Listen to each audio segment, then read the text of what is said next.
Good afternoon, everyone. It's Joe at OPG. Thanks for joining us today. It's about 1 o'clock and we're still having people funnel in. So I'm just going to put everybody on hold for maybe 1 or 2 minutes and then we'll bounce back and get started so nobody misses the beginning. Great. Thank you.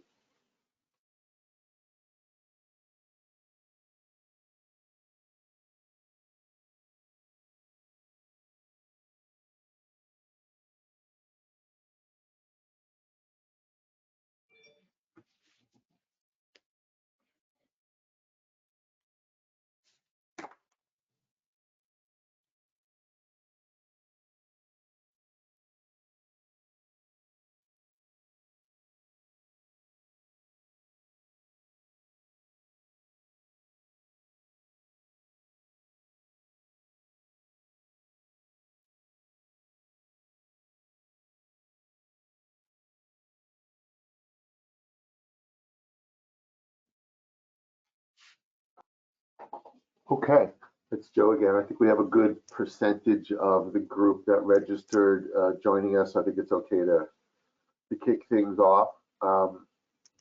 So a couple of house cleaning things for OPG. Thank you for registering. I'll send around all the slides and contact information for both Paul and Daniel after we're done. We'll also get a copy of the webinar for everybody if you want to re-listen or share it within your firms. That's great. Just a quick reminder, I promised Aruta I would share Thursday in the city. They're doing a leadership conference, Mastering Focus, and they're also having a viewing of the presidential debate, which could be good or could be dangerous. I'm not sure which. But you have free access if you want to register with them through our OPG connection. So please feel free to do that.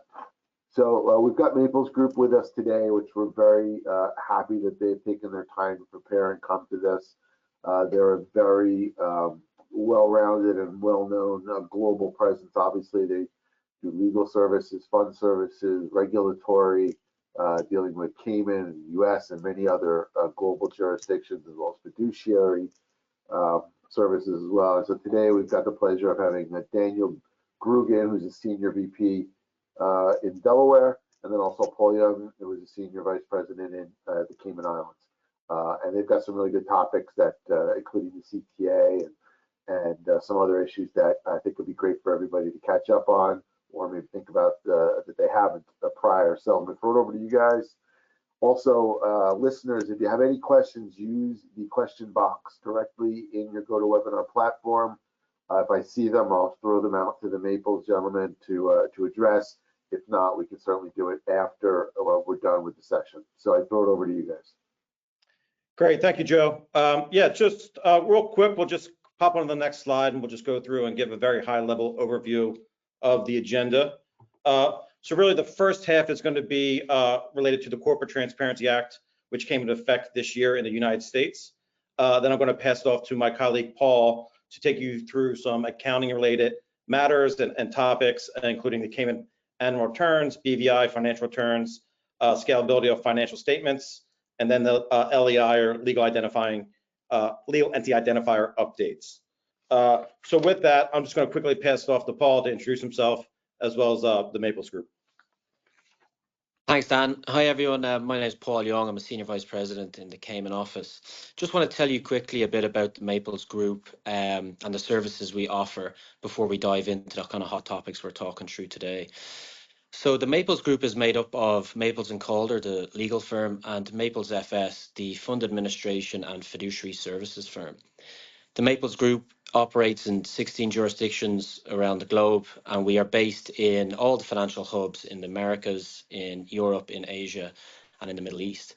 As you can see from the slides there, that's the full suite of services that we offer globally to our clients. We can take an entity from incorporation all the way to liquidation and offer you everything in between.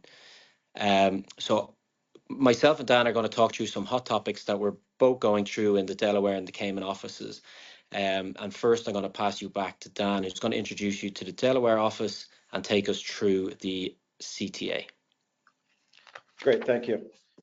Yeah, just if you move on to the next slide, where it has the Delaware services. Yep. So really, in Delaware, our office has been open since 2011. We currently have, 37 employees. We manage, or we have a registered agent for over 17,000 U.S. entities, and we provide services in 3 key areas. So fiduciary services, and that's where we provide independent directorships to a wide range of investment funds as well as structured finance vehicles, from, limited services to just bankruptcy remote to providing a full board to flagship private equity or hedge funds. We also do entity management formation in the United States. So your typical Delaware registered agent, where we can form and do your entity services with respect to any U.S. entity. And then really the newest team, which I'm leading, is the regulatory and compliance team. And really what we're focused on is providing services to our clients in the ever-changing tax and regulatory environment. So with that, really the Corporate Transparency Act is really what I've been focusing on in the last 2 years, and it really brings those kind of 3 key teams together.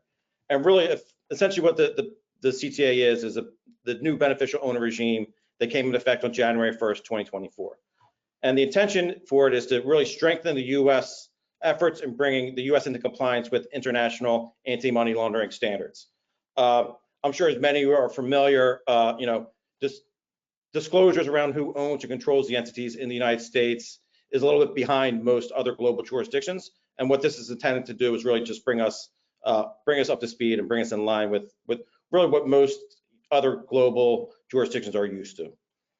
And really what the CTA is, I'm sorry, just go back one real quickly. I'm just going to touch on a few key points on the last slide. So the Corporate Transparency Act applies to all U.S. and non-U.S. entities that are registered to do business in any U.S. state. So if you have a Delaware limited partnership or Delaware corporation or New York trust or New York LLC, if you're filing a document with the Secretary of State, that potentially brings the entity into scope of the Corporate Transparency Act. Furthermore, if you have a non-U.S. entity that has filed a document to register a business in any U.S. state, that could potentially bring that entity in scope. Where we see that, most often is a Cayman fund that's registered to do business in New York to allow itself or avow itself of the U.S. of the New York courts. And really just to give you an idea of the scope of the Corporate Transparency Act, FinCEN, who's the regulator here, estimates about 38 million entities are going to have to file this year. These are entities that actually have filing requirements. And then there's going to be about 5 million filings per year thereafter. So the next slide is just what brings an entity into scope of the CTA. And there's really 2 types. As I mentioned, there's domestic reporting companies and foreign reporting companies. So the first question you have to ask yourself is, are you filing a document with the Secretary of State? And that's any Secretary of State. So that New York, Delaware, any U.S. state or tribal jurisdiction, are you filing a document to either form a U.S. entity or register a non-U.S. entity into that state to do business? And then once you do that, there are 23 exemptions. And they're largely going to apply to entities that are already providing this information to federal or state regulators or are impractical for money laundering purposes. So once you go through that initial analysis and you determine that an entity is in scope, you have to provide information in 3 key areas. And the first is obviously information on the reporting company itself. And then the Corporate Transparency Act also requires you to provide information on what they call the company applicants. And what the company applicants are the individuals involved in the formation process. And there's a maximum of 2. The first company applicant is the individual who actually files the document with the Secretary of State. So that's the individual at the corporate service provider who takes your certificate of formation and submits it to let's say the state of Delaware. And then the second company applicant is the individual who's primarily responsible for directing the formation. And this is a bit interesting, and it's been interesting to see how this is handled, because this could potentially bring in U.S. law firms, the partners of the law firms who are actually submitting the formation documents to the corporate service provider, or principals at the managers who are also directing this formation. So essentially, are you requesting a formation? And if you are, you may be deemed a company applicant, therefore would have to actually provide your personal information to FinCEN as part of the disclosure requirements. And then the third piece is obviously really the crux of this, and really the most important part is going to be all beneficial owners. So who are the individuals that directly or indirectly either have substantial control over the entity, or the reporting company is what they call it, and all the individuals who own or control not less than 25% or more of the ownership interest. And I'll just note that these definitions are intentionally broad, and you have to report all individuals that meet these qualifications, not just one. So you have to identify all directors or all senior officers who meet the substantial control test, as well as up to 4 individuals who may meet the ownership interest test. The other kind of key piece here is the Corporate Transparency Act cares about individuals. So you ultimately get down to the individual that meets these definitions. So this is next slide just demonstrates the information that has to be reported on the reports. As you can see, it's quite personal information with respect to individuals.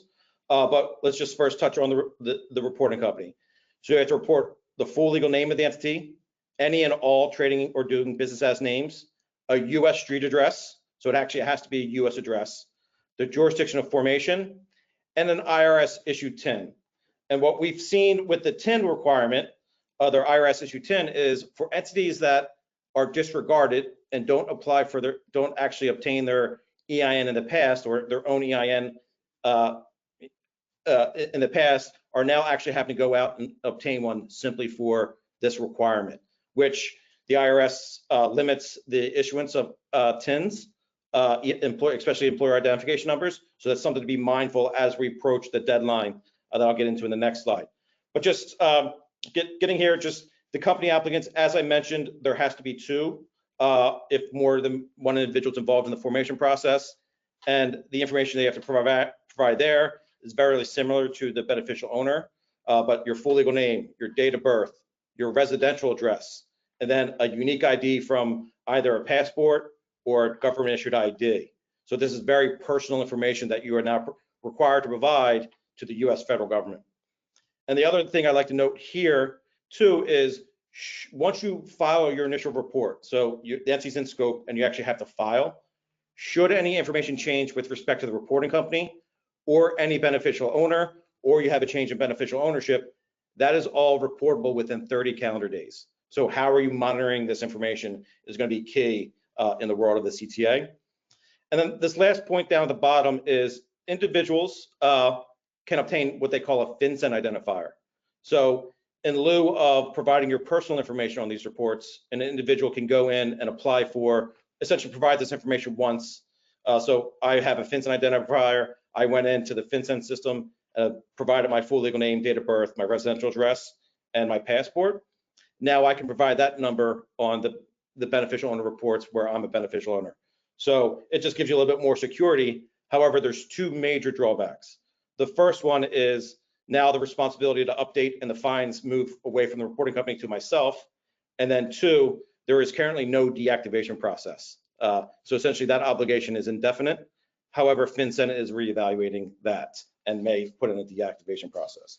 But that is something to be mindful for your principals that are beneficial owners, that if they do have this FinCEN identifier, just remind them of that requirement and that drawback. The next slide just goes into the filing deadlines. So for entities that are formed or registered prior to the effective date of January 1st, 2024, they'll have until the end of this year to either identify an exemption or file their beneficial owner information reports. For entities formed in 2025, they will have 90 days after formation to do the same. That 90 days is a relief because January 1st, 2025, new entities formed will then have 30 days. So that calendar is going to tighten up in about 6 months. So just obviously updating your processes to meet that deadline is going to be key. And then as I mentioned, once you file your report, any updated or corrected information has to be updated within 30 calendar days. There are reporting violations. So a violation of $500 per day, as long as the violation continues, and then criminal penalties up to $10,000 and 2-year imprisonment. I will say that it's a willful violation, so it is a high standard of breach. However, obviously, these are pretty hefty fines, and I will also note that the $500 is CPI connected, so that's going to be increasing each year. The next slide just gets into the notable exemptions. So the first, I think, key point about exemptions are that once you go through this analysis and you identify an exemption, you don't actually file for the exemption. You simply just don't file your report. So how are you documenting that? we're seeing clients either, having memos at formation or resolutions, or, entering it into their entity management services portals. But again, tracking that information. So if you're ever examined and they question why you didn't file, you can demonstrate that you went through this analysis.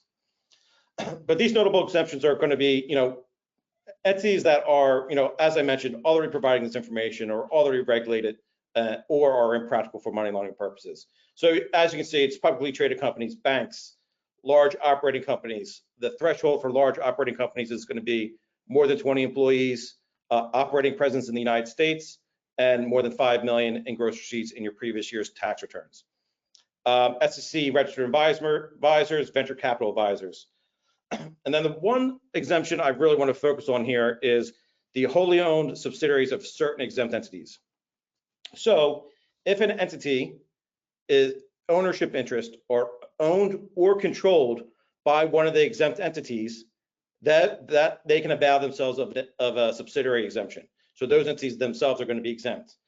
However, the ownership has to be either controlled, it has to be 100%. So that reporting company or that U.S. entity has to be 100% wholly owned or wholly controlled by an exempt entity. And then, yeah. A quick question to throw in for you. So most of the people that are listening to this are in that hedge fund registered entity world. Yeah. And inside of that is the actual registered entity that's registered with the SEC, and then dozens of other sub entities that are involved for the company, of which most are owned 100%, as you're talking about, by that firm or by multiple individuals. Is the exemption for all of those different types of entities? Like, how do you deal with that? How do you think about that? Yeah, so, and the next slide will show this. So one of the key exemptions is also pooled investment vehicles. So pooled investment vehicles themselves are going to be exempt. However, subsidiaries of pooled investment vehicles are specifically carved out of the subsidiary exemption. So they're going to have to identify another exemption.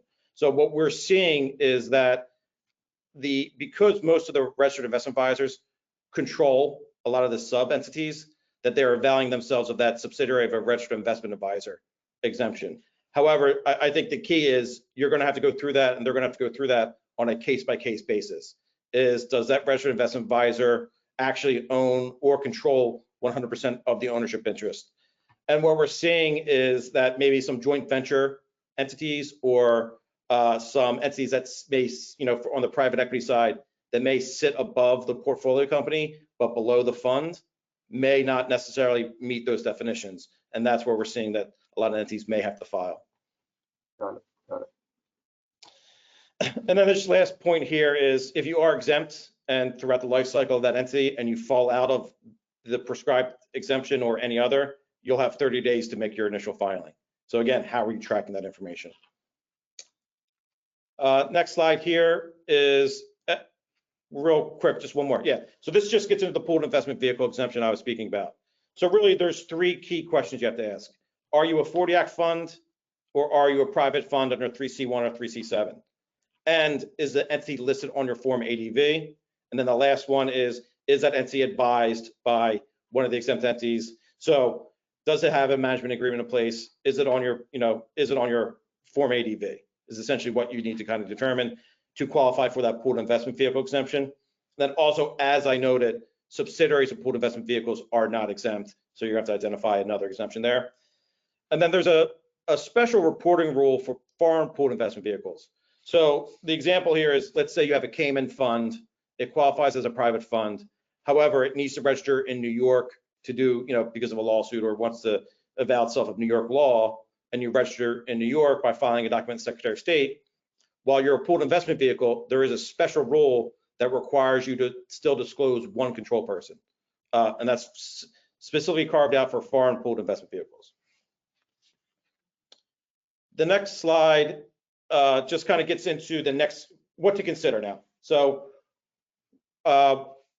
really the first thing is, how are you reviewing and remediating your current book of entities? So, essentially any entity that is formed in the US has to go through this analysis. Ideally, it shouldn't, hopefully won't be too much of a heavy lift, but you should be reviewing these on a case-by-case basis. one, was it formed in the U.S.? Two, it doesn't qualify for exemption. If not, then you have to, identify your beneficial owners. And then your entity formation process. One of the things that we've been seeing is, especially around the company applicant piece, is the individuals that have to disclose their personal information now can include partners at law firms, and they're obviously not very excited about that. So what we've been seeing is certain law firms not wishing to be part of the formation process, or certain law firms requesting that their clients actually direct the formation, where now it's a principal at an investment manager that now has to disclose their personal information on these forms. So again, getting that understanding, making sure that this new requirement doesn't hold up any new entity formation. Kind of the line I like to use is, especially in Delaware, is we're used to the world of needing an entity at 10 a.m. and then having it formed and ready to go by the afternoon without much forethought on who owns or controls those entities. Now you have to actually start asking these questions. So looking at your entity formation process, is it ready for this? Do you know who your company applicants are every time you form an entity? Do you have a service provider that can handle these filing requirements? And then really, I think really the heavy lift here for managers is going to be the ongoing monitoring. So, should an entity fall out of scope, or you have a change in board, or you accept new investors, now you have to think of that through the lens of the CTA, because obviously a $500 fine can be hefty, especially if it continues on for quite some time. But also look at your reps and warranties, making sure that you may have a rep in one of your documents that says, are you in compliance with all AML regulations? And to the extent that you don't have controls around this process, you could be breaching that rep, and there could be much larger implications to this. And then lastly, just consider if CTA-related language is eligible in your transactional documents.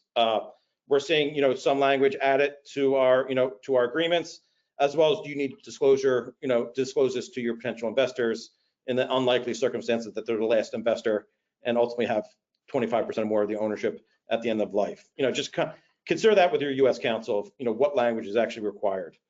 So Dan, a couple of questions trickled in here along the way. I'll try and paraphrase what they're trying to get to.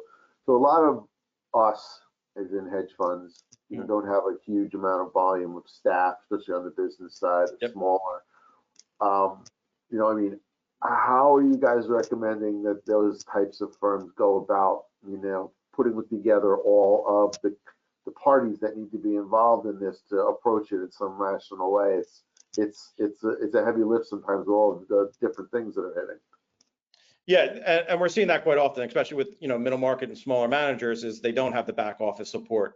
So really, it's having control around that formation process and having control around the CTA from the beginning. And ultimately, if you need to use third-party service providers, that's what we're seeing, is allowing, using people that are familiar with this act, familiar with this process, to kind of take that heavy lifting off your hands. That way you can just kind of handle the investment management side.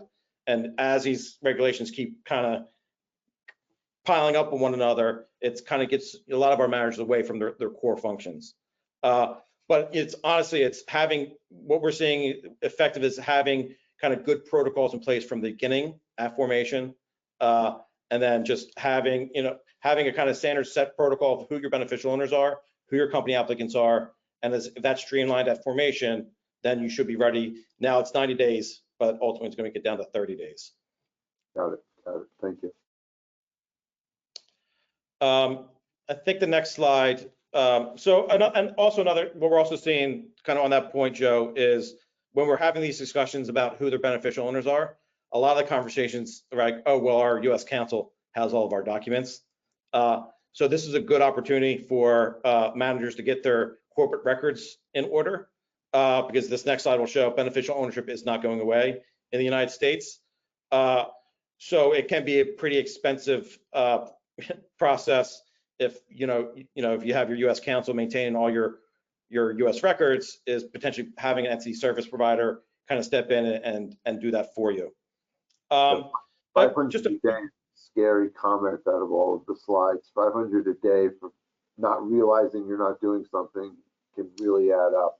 That reminds me of the partnership, penalties with the IRS, per partner per month when you don't file on time, it adds up fast. Exactly. Yep.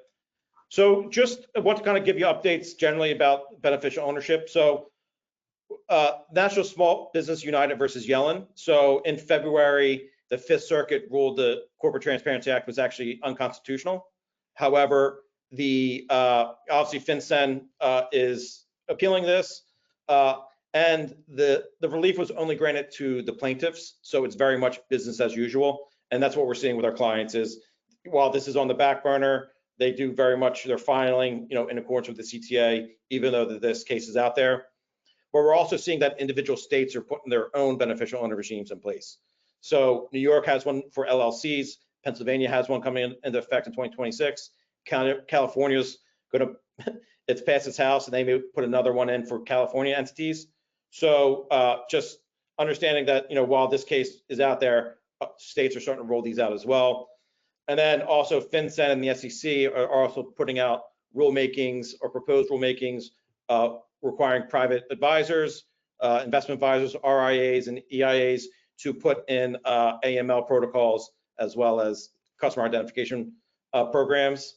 Then also there's regulation forthcoming or proposed rule out there around essentially cash real estate transfers, where they'll have to disclose their beneficial ownership as well. So again, beneficial ownership is not going away in the US, so it's a good time, and the Corporate Transparency Act is a good chance for managers to kind of get used to that reality. Yeah, so with that, I'm happy to answer any questions on the CTA if there's any more. I don't see any in the current queue, so we'll hold on for the end in case any more come in. Great, thanks. With that, I'm happy to pass off to my colleague Paul to take you through the remaining agenda items.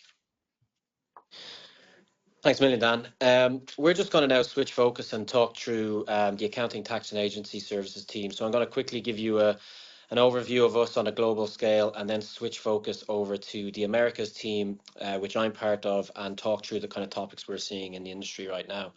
So in terms of a global perspective for the accounting side, we are in 8 different jurisdictions globally, and we cover 14 jurisdictions within those 8 offices. We do offer a full suite of services from accounting, agency, tax, regulatory reporting, and bank administration services. Switching focus now to the Americas, I'm an SVP on the accounting, agency, tax side on the Americas. We are one team split across 2 offices here in Cayman and in Montreal. We've grown in the last couple of years from 10 to 70 people, and I think that's largely due to the ever-changing regulatory environment that we're seeing in the US and Europe and the wider Americas region. We don't just look after Cayman entities or Canadian entities, we look after all entities and clients in the Americas region.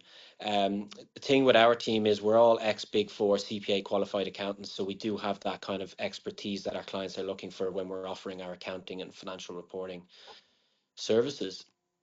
Paul, talk a little bit about this. I like the CPA Big Four experience. How big is the team these days, or what's the goal? Yeah, so in total, we're a team of 70 people, and we probably have about 40 people in the Cayman office and about 30 people sitting in the Montreal office. The profile that we usually look for is ex-Big Four CPA accountants, and I think that's largely due to the clients we're dealing with. They're all big US managers, and they really are looking for that financial reporting expertise. A lot of our clients are happy with their fund administrators, but when they're talking about financial statements and things like that, they do want to see that you are CPA qualified and you have worked in ex-Big Four. Got it. Out of that 70, the majority is CPA Big Four experience. Got it. Okay, that's good to know. Exactly, yeah. So just onto the next slide then, I'm going to talk through some of the topics that we're working through at the moment. So the first topic is the Cayman Fund Annual Return. So this is just a filing requirement for mutual hedge private funds in the Cayman Islands. It's been around for a long time for hedge funds and mutual funds, and only the last 3 or 4 years has it come in for the private funds.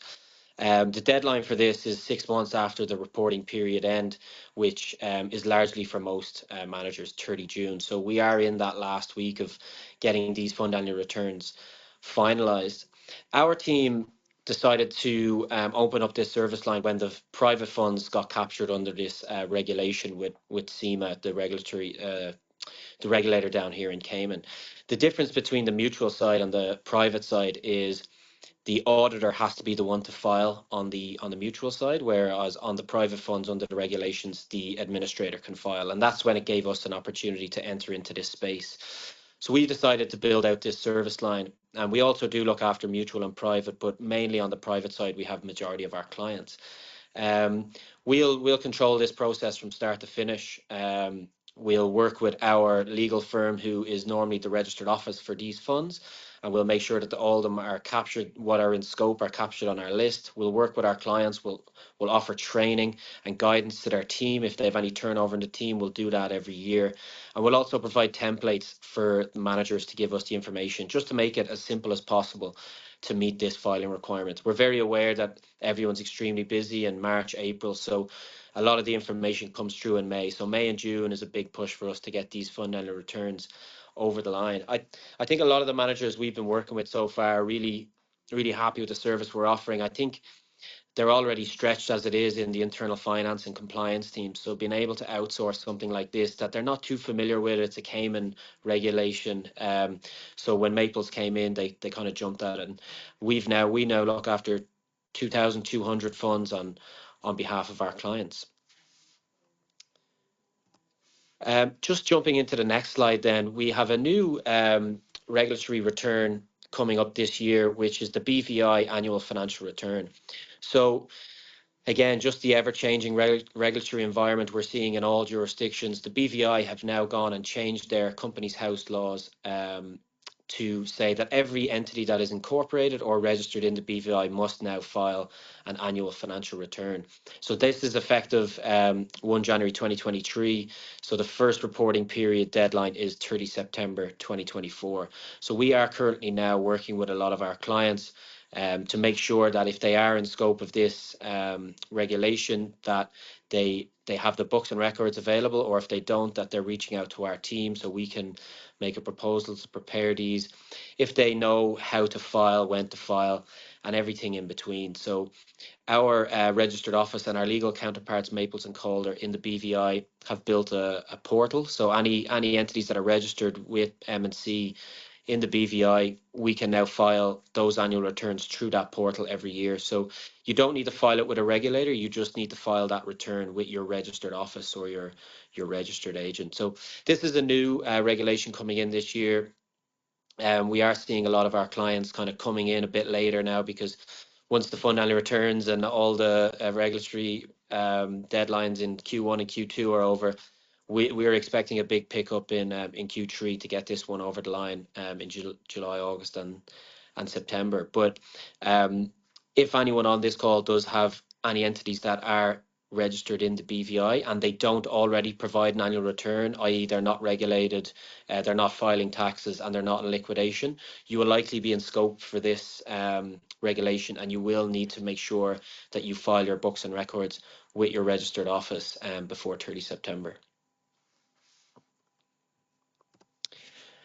On to the next topic. It's just mainly about financial reporting and some of the scalability that we're working with some of our clients on. So kind of speaking to Joe earlier about our team, we are all ex-Big Four CPA qualified accountants in our team, which is a requirement basically for our clients, because a lot of our clients, either they are self-administered and they're internally doing their own accounts and fund management, or they use an administrator, and they might be happy with the administrator, but when it comes to the financial reporting and the audit process, they might be a small bit disappointed, or their teams just might be too stretched to actually do the financial statements on top of the NAV pack. So that's where our team have come in.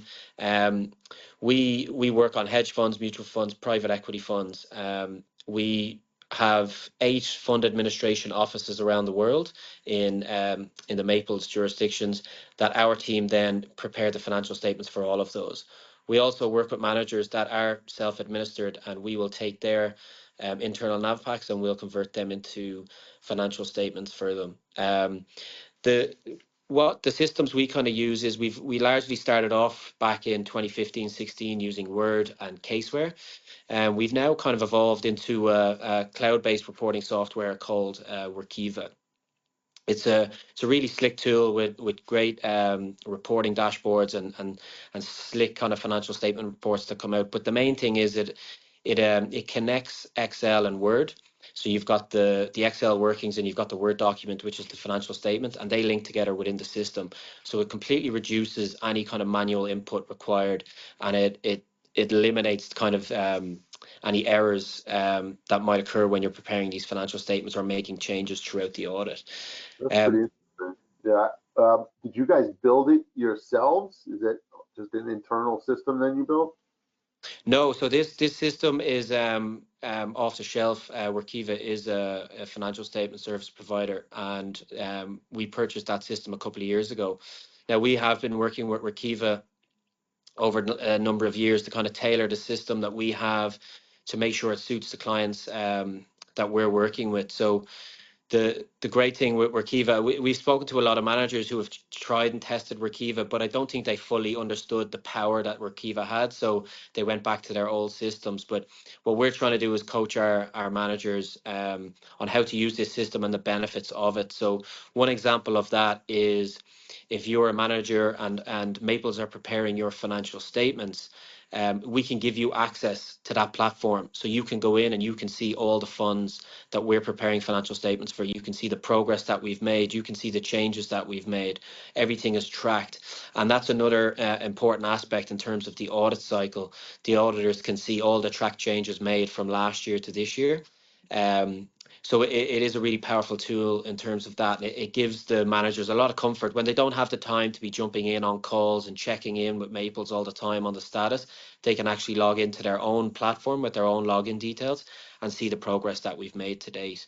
One thing that some of our larger clients are really enjoying about this software and is when you might have multiple funds, 20 to 100 funds, and a lot of them will have the same accounting policies. What we'll do is we'll build a footnote or a library where we'll agree on all the accounting policies and all the disclosures that would never really change from year to year. And they'll be agreed with the client and they'll also be agreed with the auditor. Once that's agreed, we can just push one button and that will send those accounting policies to every set of financial statements that is in your platform. And that just means that you know that no changes will be made. And if there is any changes to disclosure requirements or new audit requirements, if we make one change to that footnote in that library, that will go to each financial statement on the platform that it's really helps linked with to. uniformity among all of them if you have a lot of them and not changing it in one place and not the other, which is a curse of manual financial statement preparation. That's a good point. Yeah, and I think same with us and a lot of the managers over the years. Audits can drag out, and you can get a lot of comments in the busier part of the year when you're trying to close. So what we try to do with this system and just the way we work with our auditors and our managers is we kind of dictate the process from start to finish. So we organize the planning calls. We make sure to send our roll forward financial statements. So we have sign off on the financial statements without the numbers before year end. And that means when we get into February, March, when we're in crunch season, we're only signing off on the numbers. So it's working really well at the moment. Our clients are loving our kind of new system and they're loving our approach to financial reporting. So this is useful for large managers, small managers, any size. If you're one fund or if you have 100 funds, we can scale this financial reporting to suit our clients' needs. So overall, very happy with the feedback over the last couple of years. How long have you been using Workiva now?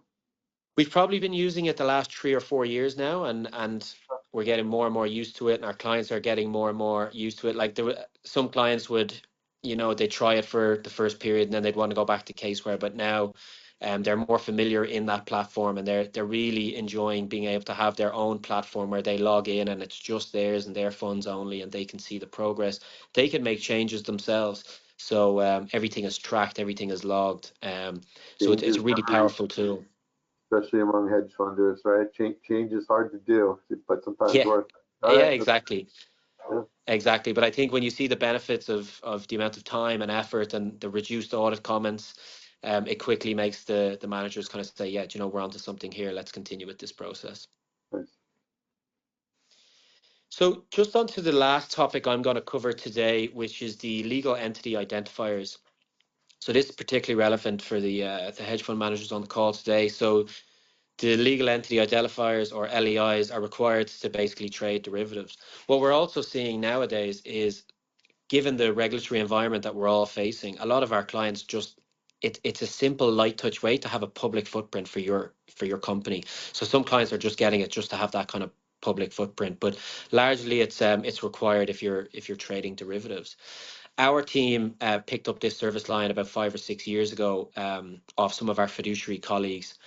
And we now have a team of 10 to 15 people in Montreal, largely, and a couple in Cayman that will help our clients with this service line. So we'll obtain all the relevant documents, we'll register your entity, and every year we'll renew that LEI on your instruction. So this is a very popular service that our clients are really, really jumping at, especially, like I said earlier, as your finance and compliance teams are already stretched. Handing this service off, I think it's a couple of $100 for each LEI, is a very, very popular service, and our clients are really kind of seeing the benefit since what happened last year with Gemi. I don't know how familiar you guys are with that, but basically Gemi was one of the main agents for the LEI registrations, and they closed down in the middle of last year.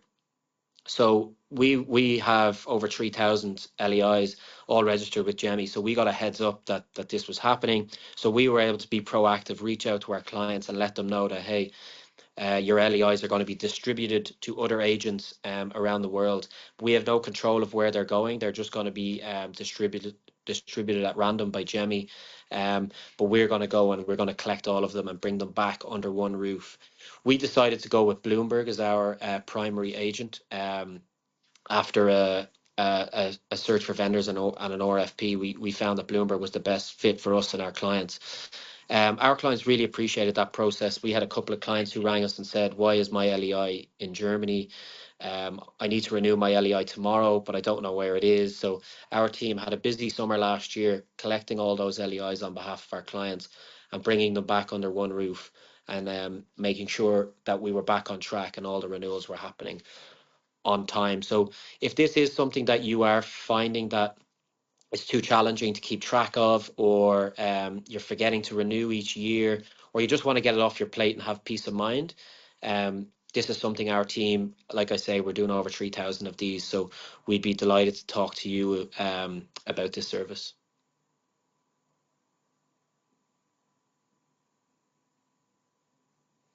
So yeah, that's it from the accounting side. So like Dan, if anybody has any questions on some of the topics I spoke through or the CTA that Dan spoke through, feel free to ask them now. Yeah, we have a notoriously quiet crowd. They like to follow up individually where you can be more stealth, right? I don't see anything new in the pipeline, so it's good. We're right on time, which is perfect. I'm gonna distribute this recording around and your materials around. You probably get some follow-ups with people offline from there. But thank you for taking the time. You know, for the things that I've forgotten about, it's good to get a refresher. Albeit makes you a little nervous that you haven't done some of it maybe. But it was very good. You guys did a great job. I appreciate it. OPG appreciates, and we will talk again shortly. Thank you. Thanks Great, very thank much. you. Appreciate it. Bye. Bye, guys.